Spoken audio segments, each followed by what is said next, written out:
Hey YouTubers, this is Electric Adventures here. This is just a really quick intro I've had a number of requests after showing the actual cassette tapes from my titles that I wrote back in the day. So I've put together a bit of footage from each of the games, and I'll follow this short little intro for you guys to enjoy and have a look at. And I've also included a snippet of another title which I didn't show before, which is an almost complete game called Cavern Fighter. So I hope you enjoy. Comment below, and also for the future, if anybody wants any demonstrations of any of the other games you've seen in my library, I'm quite happy to put together some gameplay demos and upload them. So just let me know. Right, catch you all later. Hope everybody has a Merry Christmas. Hi, Electric Adventures here, and this is a demonstration of the first full machine code game I wrote for the MSX machines. It was actually originally written for the Spectre video SV318 machine, and then converted to MSX a little later because they were very, very similar. It fits completely in 4K over AM. Whoops. So it isn't insanely hard, which doesn't help. You do have a rapid fire, and hopefully, you know, I did a reasonable job of getting the ship relatively smooth, and the asteroids looking okay.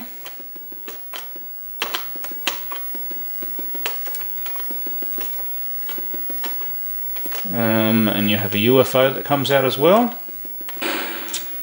as I don't get killed. You can thrust forward as well, just like, oh, here you go.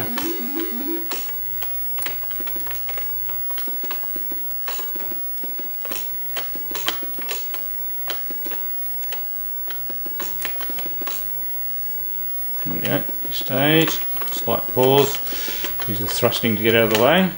So, you know, simple sound effects, but reasonably colourful. Fairly fast pace, making it reasonably hard.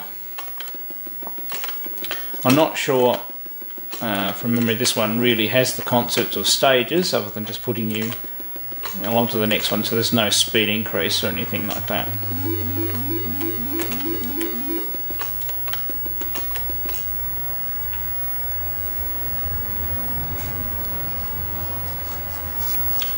Now this is the second game I wrote, and it's I suppose a little modelled around Phoenix a little. It's using it's also quite hard. I was a bit of a mean game developer back in the day. You only get to fire one shot at a time. And if they come down, you know, they've got fairly fast attack patterns and have quite a reasonable spray of bullets. And I put, you know, two different sprite enemy types with a bit of animation in.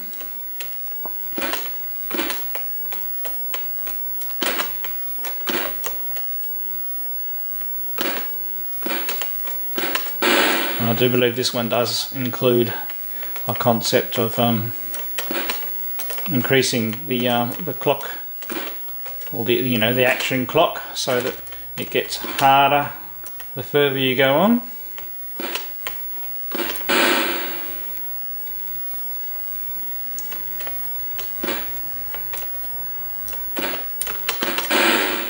And also probably the first go I did at doing an animated star background as well. So once again, this game only takes up 4K, so that's including all the graphics and everything like that. Only fairly simple sound, I suppose effective at the time, and all developed in a tape-based environment. So no sign of any discs or anything like that. So even the assembler had to fit in the same amount of memory. Right, the next game that I wrote, completely machine code, was Munch Mania.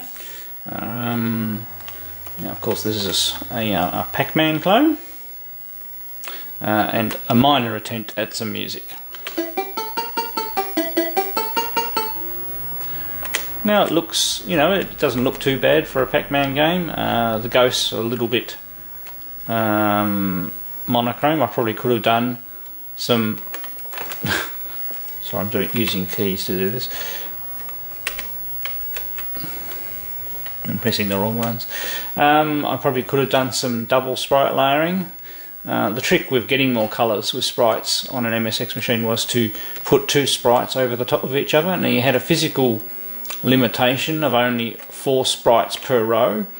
But if you put the secondary colour, which is less important, a lower Z, plane priority, that would flicker before the top layer sprite would flicker, so you'd still get to see the shape most of the time. And there are some other techniques to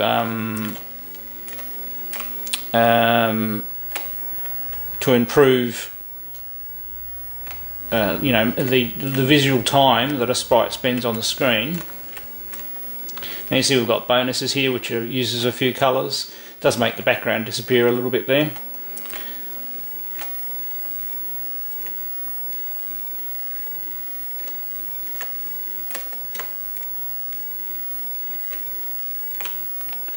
It does have some, munching sounds, but they are very quiet. Oops. So it was an attempt at a few more sound effects and everything like that. Now, as you can see, the ghosts aren't that smart. Normal Pacman would have locked onto me then, but they do lock on, like that one just locked onto me then. So there we go, that one figured out he was on the same line. And they actually get more intelligent as the levels go up. The way I did the AI for the ghosts actually do improve, because they get more chances at noticing you.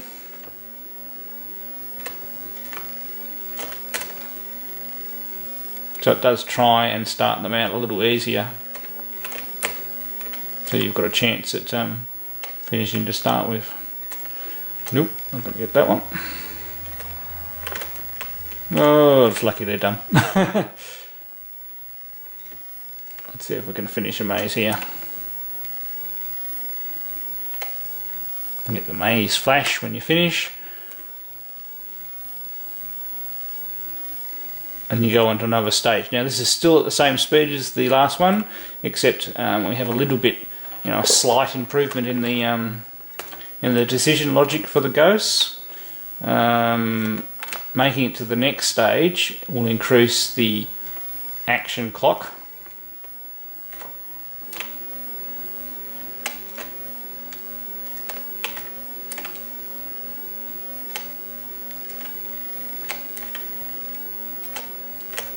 That was pretty close. You see, it does have the pop-up score when you get a ghost and everything like that, so it's got most of the features of Pacman. It just needed a bit more sound, really, and maybe the ghost AI is a little easier to start with, but then once again I had a problem of making my games too hard to start with in those earlier ones, so that makes it a higher barrier for people to play the game if you make the game too hard to start with.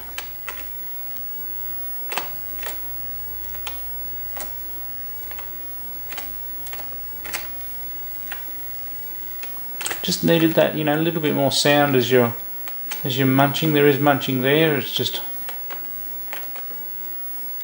very quiet, and no sound when you actually eat a ghost either, which would have been an extra little bit of sound.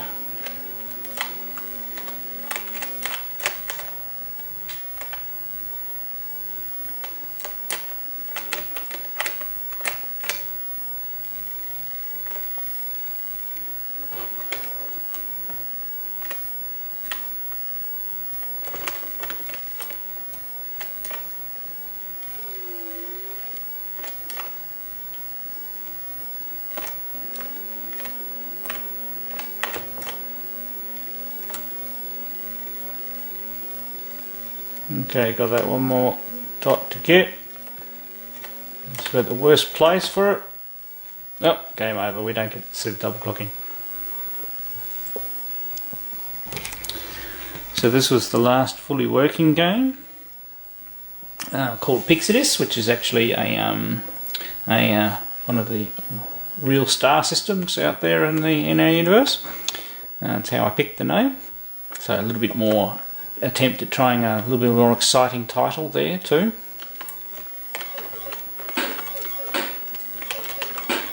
And you know, it's a very vertical scrolling shooter with ground bombing.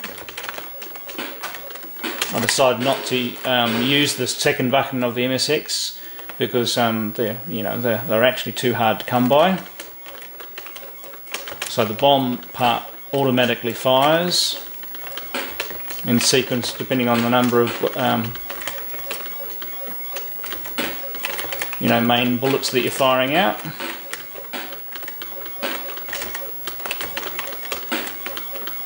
And shooting the ground stations is good because they're the things pumping the bullets out.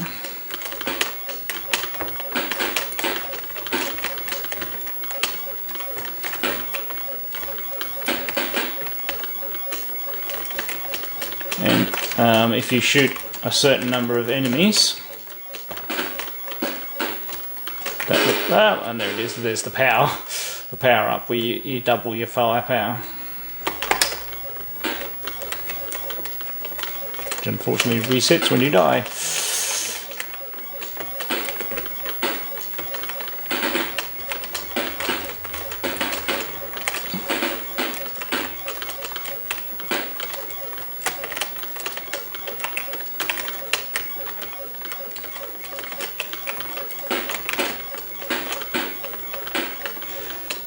And it has quite a pleasing, although jerky scroll, because you didn't have a lot of control over scrolling on the MSX because of the way the screen memory was set up and how you access the screen memory. You have a few limitations there, but achieved a bit more of effect by having the star background move at twice the speed of the hard background. Now here you come up to a semi mothership.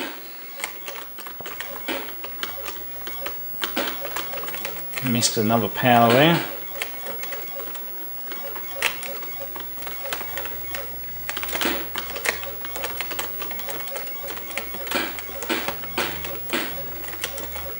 There we go, a visual sign that we're starting to damage him, and I didn't quite kill him.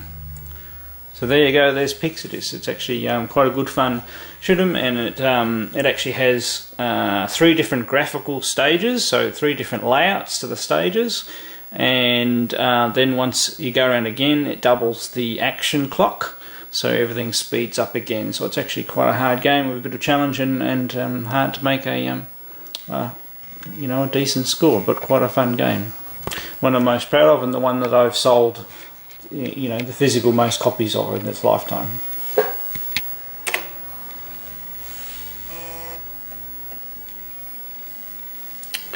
Right, so this is a game that I was working on much later, obviously 1991 by the copyright. I never quite finished it, but I thought I'd include it in this little demonstration. So title screen's sort of there. I was going to do a bit more, actual graphics and things like that as well.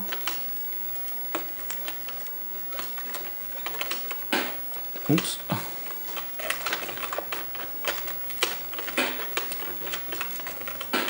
And it's quite a colourful version of Scramble.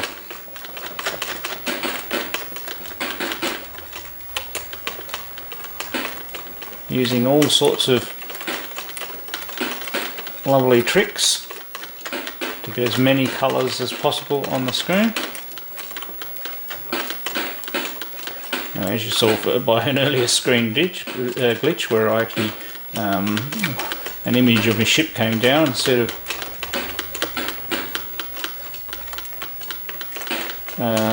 a bullet, but it's not bug free. But this is basically working. Collision detection, fuels going down, score works. Here we go, we're going to the second stage. And see, even the UFOs use more than one colour here.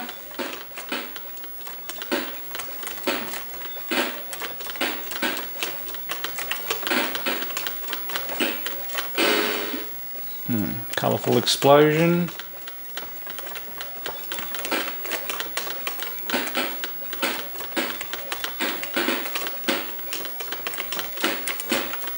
Sounds do need a lot more work though.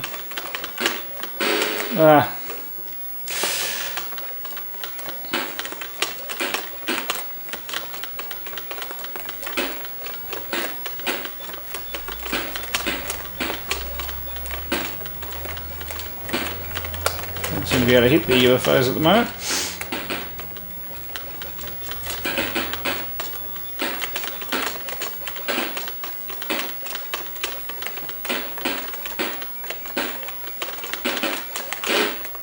Last ditch effort of the UFOs to kill me there. Last life. And it actually does have quite a number of stages, all modelled on the original stages from the Scramble arcade game, leading up to a sort of like an end of cavern boss where you get as far as you can in the cavern and it leads to a dead end and you have to try and destroy the end base, and that's the bit that I haven't written, the end. Oh, looks like as far as I'm going to get. So there we go, and it handles game over and keeps the high score. So it's reasonably complete as far as those things are concerned. So I am actually considering completing it, you know, working with somebody, getting some music done, and also title screen and high score table rather than just high score, just to jazz it up a bit, and obviously quite a few more sound effects. Let me know what you think.